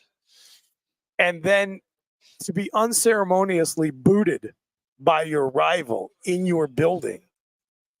I mean, it'll be one of the most devastating losses in program history. Yeah. On the other hand, if you're Ohio State, you have ruled the roost for so long. And don't forget that Ohio State fans, and I think somewhat justifiably, are kind of grumpy because for the last 25 years, they have had one of the most talented rosters in college football, and they've won 2 national championships. I mean, they've had a team that was good enough to probably win the championship 5 or 6 or 7 times. Yeah. Which means for as much success as the rest of us in the Big Ten see them having, their fans probably remember the 2 or 3 games that they lost that they should have won, right? Like last year. And so that's what you have rattling around in your head. And now when all of America is rooting for you, I cannot stand the Ohio State Buckeyes, except this week I am rooting for you. Everyone's rooting for you. You're not just root. This is like, Go it's truly Buckeyes. good versus evil. Sportsmanship is dead. It's dead in America. The Houston Astros, drove the stake into the heart. Michigan has a chance to hammer it in, like to all the way through. You guys are the last hope for sportsmanship in these United States. If you screw it up, everyone's going to hate your guts even worse than they did before, which was a lot in many sectors. And not only that, but you are going to hand to the Michigan Wolverines a blank check to be 10 times 10 more obnoxious, arrogant, and insufferable than they were beforehand, and they were already the most insufferable fan base in the sport. How, as an Ohio State fan, also taking into account that probably your favorite pro team is the Bengals or the Browns, how much heartbreak can a single sports fan take? I don't even know how you process that if you're an Ohio State fan and you lose this one. There's just there's no option. Losing is not an option, Ohio State. You got to do it, boys. For the love of God, you just must. You must. You have to do it. And for years, we've been watching Big Ten officials make sketchy calls in decisive moments in order to benefit the outcome that was most desirable from the perspective of Indianapolis. Don't stop now. Like, cook the books, for God's sakes, whatever it takes. Michigan cannot win. They cannot win. The stakes are too high. Although it would be hilarious if they did win and then lost like 12-10 to Iowa in the Big Ten championship game. But anyway, that would be sweet. It would be great. But yes, please, that would be Ohio sweet. State. Please. Thank you for the Thanksgiving wishes from the dear horse and from Timothy. We appreciate that. Yes, the horse. Thank you. Happy Thanksgiving to you Hoping and everyone for another New Year's Six Bowl and then a playoff appearance next year. And I think both of those things will occur. I don't know whether or not it will feel like Penn State has taken that next step forward or not. Hey, listen, if we can finish in the top 11, which is where you got to be because there's a group of 5 team that will be into the playoff, we can finish in the top 11 with the schedule we have next year. That will feel like a very good season. That's a tough schedule Penn State has. So is it though? I know. So here's the thing that it is potentially a good schedule, and there are big name programs on there for sure. Yeah. But as we sit here right now, how confident are you that either UCLA or USC are going to be a really tough win? By the way, I'm not saying, because there is so much unknown in terms of who the coaches are going to be, what the transfer portal looks like, all of these things that come into play. But at the moment, as you look at USC losing Caleb Williams and possibly Lincoln Riley, as you look at UCLA, I mean, neither of those do I look at as we sit here right now and see anything other than a W for Penn State next year? Washington is a really solid program, and I think year in and year out is going to be among the contenders. I don't know that every year that they'll be there, but I think more often than not, Washington is going to be in the mix anyway, contending for a playoff berth. Very well the coached Big as long Ten. as Kalen DeBoer is there as well. And I think Ohio State may be decent. Right. Here, well, let me put it year. this way. So there were those 5 opponents, right? Because I've had this conversation with some people. So there's UCLA, USC, Wisconsin, Washington, Ohio State. Yeah. And Wisconsin, again, we'll see what it is next year. Obviously, this thing has gone off the rails this year. Yeah. So you have to think they're going to be better next year than they are this year. It would be hard. And we do have to go to Camp Randall. Let's just, without projecting too far ahead, just kind of generally thinking about where those programs are and what we know about them right now. Do you think any 5 of those teams, any one of those 5 is worse than, let's assume, if Penn State can beat Michigan State on Friday, than any of the 10 wins we have this season? Like, you might start to quibble over Wisconsin versus Wisconsin next year over Iowa this year. Other than that, it might not be a murderer's row schedule, but it's going to be significantly tougher than the one we played this year, in my opinion. And probably last year, too, honestly. I think it probably will be. I just don't know. Other than Ohio State, there's not a team there that I look at as a team that I think is going to be definitively in the playoff hunt next year. I don't see any of those teams. I mean, and again, I'm not saying that none of them could be, but I don't see any of those teams. And Penn State had Michigan and Ohio State this year, obviously both in the playoff hunt going into the final weekend of the regular season. And, Iowa is going to be in the Big Ten championship game. I don't think, obviously, Iowa's offense is not exactly prolific, but it is a terrific defense. And I think West Virginia is a decent I would say West Virginia, what I'm expecting next year from Wisconsin and UCLA, I think West Virginia is probably pretty comparable to those teams. Again, it's hard to know because so many things can change positively or negatively for all of these teams. And there's some other teams on the schedule, by the way, next year that could end up being tougher than not tougher than Ohio State, but tougher than any of the other 4 games that we're talking about in that tough stretch. There'll be no cakewalk to start the season in Morgantown. Correct. And listen, I don't. If Penn State goes 11-1 next year, it will earn it, regardless of. There's no question about that. So I'm not sitting here telling you that they're going to coast to an 11-1 record, but I do think that schedule sets up favorably for Penn State, and you have Ohio State here. Again, there's just so many things that right now we don't know with all of those teams and just with Penn State. Again, offensive coordinator who's coming back. Does Penn State have Aller and Prebula both in the mix? Does the receiving core take a step forward? Is the offensive line across the board more solid? Is the defense as good as I think it will be next year? And again, they lose a ton of talent, obviously, off this year's team.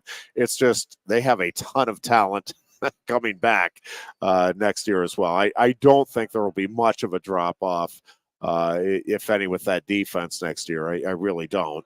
And I think the offense has a chance to be significantly better next year. And if that is the case, again, Penn State, assuming it takes care of business here Friday night, is 10-2 and possibly winning New Year's Six Bowl.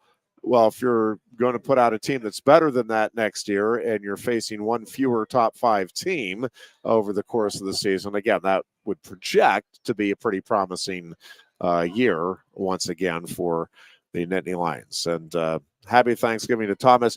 We're going to take a break here. Thomas, I'm going to pick up. He asked how many Penn State wrestlers win tonight. We will pick that up on the other side. We'll talk some wrestling with the NWCA All-Star event coming up tonight at Rec Hall at 7 o'clock. By the way, Flow Wrestling obviously is streaming that event live. We will have radio coverage only. It won't be streamed because of Flow Wrestling having the streaming rights to the event tonight. But if you are in Center County, it will be on Bigfoot Country Legends, just to let you know the wrestling starts right at 7 o'clock. So just had several people reach out and just clarify that component. But we'll pick up on the wrestling and the matchups here for the Nittany Lions tonight. On the other side of this timeout, you're listening to the Lion Country Kia Goon and Ironhead show. We're here at Quaker Steak and Lube. The all-you-can-eat wing buffet is underway. Great opportunity to come on down, enjoy some of the best wings in all of Center County, and do so while you get ready for a great sports weekend. Again, how can you not love Thanksgiving? You have turkey and you have football. And pie. Turkey, football, and pie. I mean, it's all that makes America the greatest country the earth has ever known. We're back after this. Coast into fall with a new Kia from Lion Country Kia. Right now, get a 24 Kia Seltos for 5.25% APR for up to 48 months. A new Sportage plug-in hybrid at 0.9% APR. Check out our 23 Sorento hybrid for as low as 4.5% APR. And don't forget, all 2023 and 2024 Kias come with a 10-year, 100,000-mile limited warranty. Stop in and meet with one of our sales experts today and coast into fall at Lion Country Kia. We want to see you in a Kia. Since retiring, I have spent my time searching the countryside for the hottest wings in America. I always seem to end up disappointed. You call these hot? Back off, Luigi. Mamma mia. Look, hands it, busboy. Your wings suck! I knew I should have stuck with Quaker Steak's triple atomic wings. You think I'm tough enough?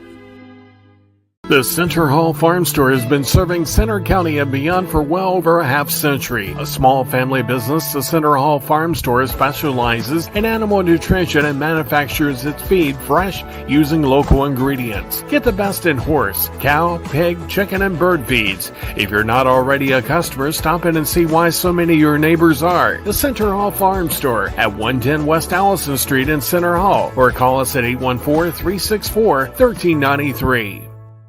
Sioka Toyota of Williamsport invites you to stop in today or check us out online. We have the smart path to your next Toyota, like the all-new Crown, BZ4X, the all-new Grand Highlander, Corolla Cross Hybrids, Sequoias, and more. Over 100 new Toyotas here and on the way. Don't make a $1,000 mistake. Choose Sioka Toyota of Williamsport and see the Sioka dealership's difference. Buy or reserve yours today and see for yourself why Sioka Toyota is the only stop you need for your next new car. Sioka Toyota, it just feels right.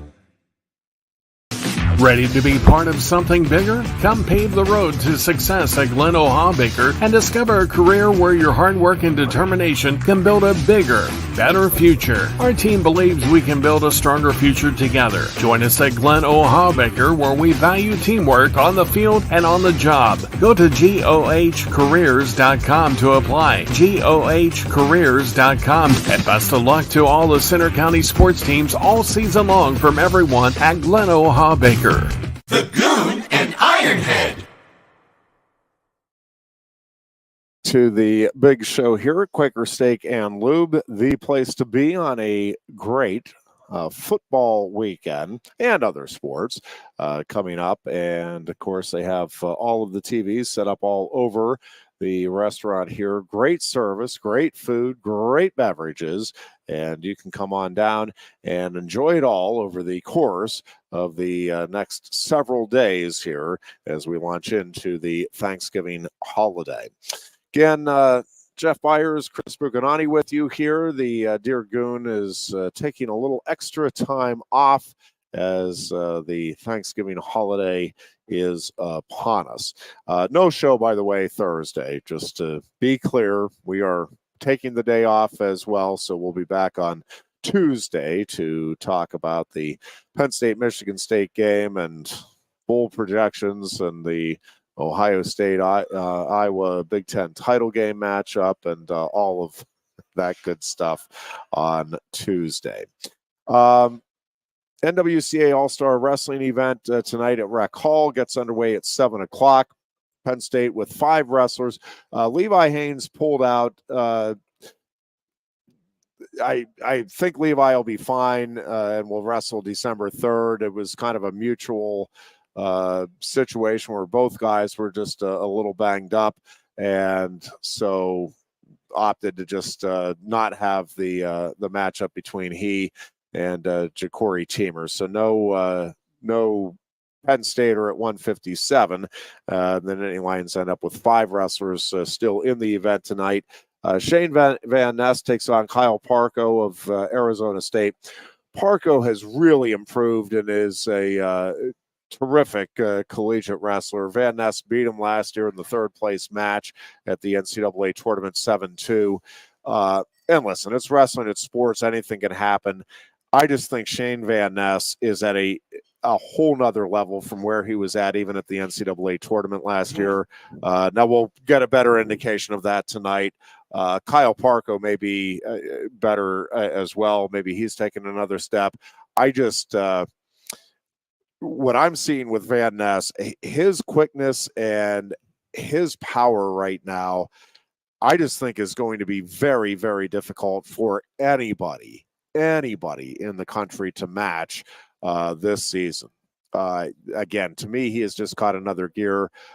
We'll see. And again, Kyle Parco is a terrific wrestler, is certainly on the short list of national title contenders at 149. Van Ness right now ranked 2nd in the Intermat rankings, and Parco is ranked 3rd. Going in, I'm as the Penn State broadcaster, I am really expecting Van Ness to win that one, and I won't be surprised if he wins it fairly comfortably tonight. I'm really impressed with what we're seeing from Shane Van Ness here throughout the offseason and into the early part of the regular season. Then at 174, you have Carter Starachi against Mekhi Lewis of Virginia Tech. Of course, Starachi has won 3 NCAA titles. Lewis won an NCAA title back in 2019 at 165 when he beat Penn State's Vincenzo Joseph and announced his presence on the national scene. Since then, Lewis has battled injuries and has been very good. Last year was really good. Starachi beat him in the only official meeting between the two in the tiebreaker with the ride out at the NCAA finals 2 years ago. And then last year they did wrestle in the All-Star Classic, and Starachi got an escape and tacked on the riding time point for a 2-0 win. I think it'll be another very similar type of bout. It's just hard to bet against Carter Starachi. Mekhi Lewis is really tough to score on. He is really good. And these are 2 outstanding wrestlers, outstanding competitors. But again, it's kind of at the point where I'll believe Carter Starachi loses when I see him lose. And but again, if anybody's going to beat him this year, Mekhi Lewis would certainly be the guy you would give the best chance to do it. And he's obviously been very competitive in both of the previous meetings, even though officially they've only met once. Obviously, the matches tonight don't officially count on the wrestlers' records. I really wish they would just do away with that. It's, as we were talking about with the vacated wins earlier in sports, if you go tonight, you're going to see who wins and who loses, and you don't erase that from your memory. Right. If you ask, okay, well, so, I mean, it does count. The wrestlers know. I mean, they're giving their all tonight. They're not wrestling hard because, this doesn't count on my record. So why not just, what does it matter if there's another L next to your name at the end of the day? It's an early season competition. You participated in the match and people watched you wrestle. Yeah. So I'm with you. I don't know. That just seems silly to me. 184, Bernie Truax, the transfer from Cal Poly, who has really been impressive in the Penn State room, just brings a great attitude into that room, and I think is another one of these kids that's just fun to watch, fun to see develop, and he'll wrestle oh my gosh, I just blanked. And he beat him at the NCAA's last year and then lost the third place match. Oh my gosh, why am I'm just having the ravages of time. I'm having a brain cramp. Father Time is undefeated. But I do think that Truax, and listen, that match is probably of the 5 matches that Penn State's involved in tonight. I think there are 2 that, in my mind, are kind of true toss-ups, and that is one of them. I think the other 3, Penn State, at least in my mind, is favored going into the matchups tonight. But I think that one is a true toss-up. And again, they split their matches a year ago at the NCAA tournament, with Truax losing the most recent meeting. But they were both Truax won by a point and then lost by 2, so they were both 1-score matches. And I think Truax again, hard for me to bet against him. Parker Kakaisen of Northern Iowa, who he wrestles. Kakaisen ranked number 1 right now, and Truax ranked number 2. And actually, it's number 1 versus number 2 in those final 3 matchups tonight. Aaron Brooks, number 1 at 197, 3-time national champion, taking on Tanner Sloan, who was a runner-up last year for South Dakota State at 197. And Sloan is a 3-time All-American. Should be a terrific bout there, and the first real strong test for Brooks at 197. I think Brooks is just fine at 197. I think Brooks is fine at any weight you put him. And then heavyweight to me is a toss-up. I know Greg Kirkley beat Wyatt Hendrickson last season in the NCAA tournament. Hendrickson is a really dangerous wrestler, has led the NCAA in pins, I think, each of the last 2 seasons. It's been at least right up there each of the last 2 seasons for pins. And he is just both these guys move really well for heavyweights, and I think that's going to be a really fun one to close out the competition tonight. By the way, if the lineup tonight, they'll do the 4 women's matches out of the gate at 7 o'clock, and then they're just going in order 125 through heavyweight for the men. So Penn State will have wrestlers in the last 4 bouts of the competition there tonight at Rec Hall. But as the Penn State guy, I'll say Penn State goes 5-0 to answer the question earlier. I don't think it'd be terribly shocking if Penn State goes 3-2. But it wouldn't be shocking, I guess, no matter what the records. You have, in all 5 bouts that the Nittany Lions are involved in tonight, you have, at least in my mind, true national title contenders, both in the Nittany Lion wrestler and his opponent tonight. So can I ask you a question about when Penn State brings a guy in through the transfer portal? Yep. You hear James Franklin talk a lot about trying to be very selective about the players they bring in, because they want to make sure they're getting the right guys who are going to fit in the locker room. And a lot of times that stems from a player they got to know during the recruiting process. So like Johnny Dixon is a great example of that. Clearly, especially when you have to be so judicious with the way you allocate your scholarship spending and your roster spots and the locker room that Cale has built. When he's looking to fill a spot and he wants to bring a guy in as a transfer, can you speak at all to what his process is to trying to make a decision about whether or not that's a guy he's comfortable adding to the mix? Yeah. Because I would think he's got to be very selective about the kind of player he wants to bring in. There's no question. And listen, I think it's funny. I think generally speaking, the talk about culture and creating a culture in locker rooms is a bit overplayed. Winning brings winning culture, but sure. It's hard to establish that culture until you actually start winning. And that doesn't mean, I do buy into, getting high character individuals in there, providing leaders, and all of that is important for building team chemistry and all of the things that you do need to be successful. I guess the term, I think, is overused. Not that that isn't important, and that it is a big component to teams winning, is having that right culture or the right environment. But I think it comes down to, leadership and guys that are doing things the right way.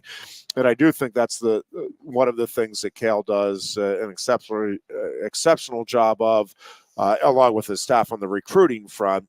And then, with the transfer portal, I think it's even more so. It's, does the guys, it's a lot of the same stuff you're looking for in the recruiting process. But I think now you're also taking into account, okay, this guy has been with another program. We need people that are buying all into what we're trying to do here. Right. Are we going to get that from somebody that's been willing to jump ship? I think in these three cases, and they're all different, and Kurt McHenry obviously is the fourth individual that came in. It came in from Michigan, the 125-pounder, who's providing important and needed depth there in the lower weights. But with all of these guys, the three starters in particular, again, they're at different stages of their career, and they came in for different reasons, although ultimately I would argue for the same reason. But like Bernie Truax is a graduate transfer. Right. So, to me, that's a little different. Like he didn't give up on Cal Poly. He's like, hey, I'm done. I want to go see if I can, improve myself even more at another place. And we saw it, when Scott Moore left Penn State to go to Virginia years ago. I don't think, at least generally, I mean, I don't begrudge somebody. Once you graduate from a school, then you want to go get one more experience somewhere, more power to you. And Bernie Truax admires Cale Sanderson, as many do, and really just wanted the opportunity to see what he could do in a room like Penn State's, and with the coaching expertise that Cale Sanderson and this staff bring. And he, all of these guys have fit right in with that. They all have different personalities, but they're all genuinely team first guys and just bring a tremendous passion for the sport. Aaron Nagao, who transferred in from Minnesota, I think was looking more for, again, an opportunity to get himself to the highest level he can from a competitive standpoint. He's a really fascinating young man and has a lot of different interests and just a tremendous amount of athleticism, but is a very spiritual young man, and just, again, connected with the, I guess, the values, if you will, that the coaches here want to instill.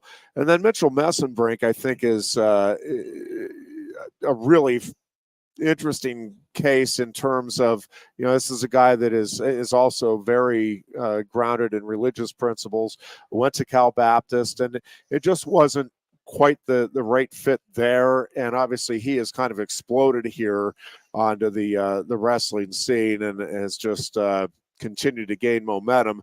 And I think he was a guy that, again, it just felt like a good fit where he wants to be the best he can be wrestling, has goals well beyond college in terms of his wrestling career. And again, is really just starting his career. I mean, was at Cal Baptist for a year, redshirted there last year, just wrestled twice competitively out there. So, it feels in the case of Messenbrink and Nagao that it's, hey, we want to get in early here and really just pursue the best avenue we feel for ourselves in terms of our development and wanting to be part of something special with the team. So, I do think that team first mentality is a big thing.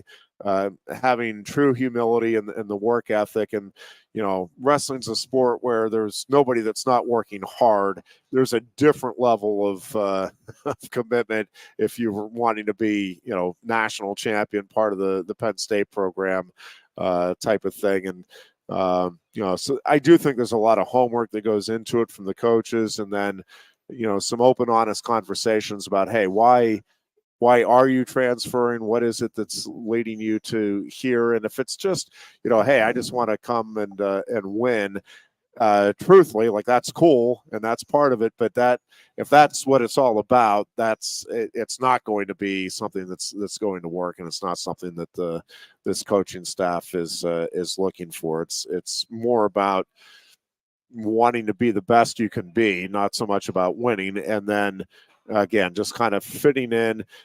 And there's lots of different personalities on the team, and those three guys in particular. I mean, Mitchell is just a unique character, is outgoing and just kind of a fun, interesting guy to talk to. Nagao is a little more quiet, but really, really bright young man. And Bernie Truax is just a very likable personality, but again, pretty dialed in right now and trying to take that final step. Truax, if you don't know, finished fourth each of the last 3 years at 174, 184, and then 197. He's back at 184 this year, and he feels like that is his best weight, but he wants to be a national champion. And I do think that's probably more of a driving force for Truax, and not that Messenbrick and Nagao want to be national champions too, but I think they're kind of more focused on just becoming the best they can be and long-term goals and all of that. I think Truax, it really is more about, hey, I want to win a national title. I've accomplished a lot. I loved Cal Poly. I just want one more shot at this, and this gives me my best opportunity to realize my dream. Yeah, sure. So should be fun tonight, though. It should be a really good event. Anthony Noto from just down the road at Lock Haven will be in there at 125 tonight. Connor McGonigal from Lehigh gets a shot against Sam Latona tonight. So there's a lot of what should be really good matchups, and it all gets underway again at 7 o'clock. Penn State then opens up the dual meet season on December 3rd at home against Lehigh. And it's a little different season this year. A bunch of guys, obviously, both with the Nittany Lion Wrestling Club and from this year's Penn State squad, are wanting to compete at the U.S. Open, which is in mid-December down in Texas. And because of that, the schedule this year is just a little more wide open. So they have just the two dual meets. They'll have Lehigh and then Hofstra, and then Penn State is off basically until the January 6th dual meet out at Oregon State. So a big stretch there. Again, because we don't have a show on Thursday, best of luck to the Penn State women's soccer team. Just special stuff, an opportunity here to get to the Final Four if they can take out the number 1 seed Clemson. Go get them. On Saturday. Should be a lot of fun. Good luck to the Penn State women's volleyball team as it closes out the regular season. And then both basketball teams have huge games coming up against top 13 opponents. Lady Lions will take on USC tomorrow in the Bahamas, and then down in Florida on Thanksgiving Day. The Nittany Lions get their first chance to really have a measuring stick game against the 13th ranked Aggies. That's the term I was going to use. Great measuring stick game for this team. And listen, you're more the basketball authority and the the guy that has put up with it all and seen it all. I am surprised at how good I feel about where this program is right now, and with the hire of Mike Rhodes, given, again, having two, I think, really good coaches in very different circumstances get away or leave, but whatever. But it feels like this is the right hire. It feels like they are truly heading in the right direction. And again, I don't know exactly where they fit, but I do think they're going to be very competitive game in and game out in the Big Ten this year. I'm really excited to see what they do here down in Florida, both Thursday and Saturday. I am too. And I think it's important to remember that because of the nature of this roster, having been cobbled together in emergency fashion at the last minute, it's going to take them some time to gel and learn to play together. So we're not going to see on Thursday a finished product, but we are going to get a sense better than we have, given the nature of the competition in the first 4 games that they've played, exactly where they are right now. So yeah, I'm with you, Ironhead. I'm excited for it. And congratulations again to the Phillipsburg Osceola girls volleyball team, your state champions for the AA class here in 2023. Folks, Ohio have State, a great please, guys, come on. Thanksgiving weekend. Please. Enjoy the Buckeyes. turkey. Enjoy the football. We'll be back on Tuesday to talk about it all. Until then, be good and be Coast safe. into fall with a new Kia from Lion Country Kia. Right now, get a 24 Kia Seltos for 5.25% APR for up to 48 months. A new Sportage plug-in hybrid at 0.9% APR. Check out our 23 Sorrento hybrid for as low as 4.5% APR. And don't forget, all 2023 and 2024 Kias come with a 10-year, 100,000-mile limited warranty. Stop in and meet with one of our sales experts today and coast into fall at Lion Country Kia. We want to see you in a Kia. Since retiring, I have spent my time searching the countryside for the hottest wings in America. I always seem to end up disappointed. You call these hot? Back off, Luigi. Mamma mia. Look, handsy busboy. Your wings suck! I knew I should have stuck with Quaker Steaks Triple Atomic Wings. You think I'm tough enough? The Center Hall Farm Store has been serving Center County and beyond for well over a half century. A small family business, the Center Hall Farm Store specializes in animal nutrition and manufactures its feed fresh using local ingredients. Get the best in horse, cow, pig, chicken, and bird feeds. If you're not already a customer, stop in and see why so many of your neighbors are. The Center Hall Farm Store at 110 West Allison Street in Center Hall, or call us at 814-364-1393. Sioka Toyota of Williamsport invites you to stop in today or check us out online. We have the smart path to your next Toyota, like the all-new Crown, BZ4X, the all-new Grand Highlander, Corolla Cross Hybrids, Sequoias, and more. Over 100 new Toyotas here and on the way. Don't make a $1,000 mistake. Choose Sioka Toyota of Williamsport and see the Sioka dealership's difference. Buy or reserve yours today and see for yourself why Sioka Toyota is the only stop you need for your next new car. Sioka Toyota, it just feels right.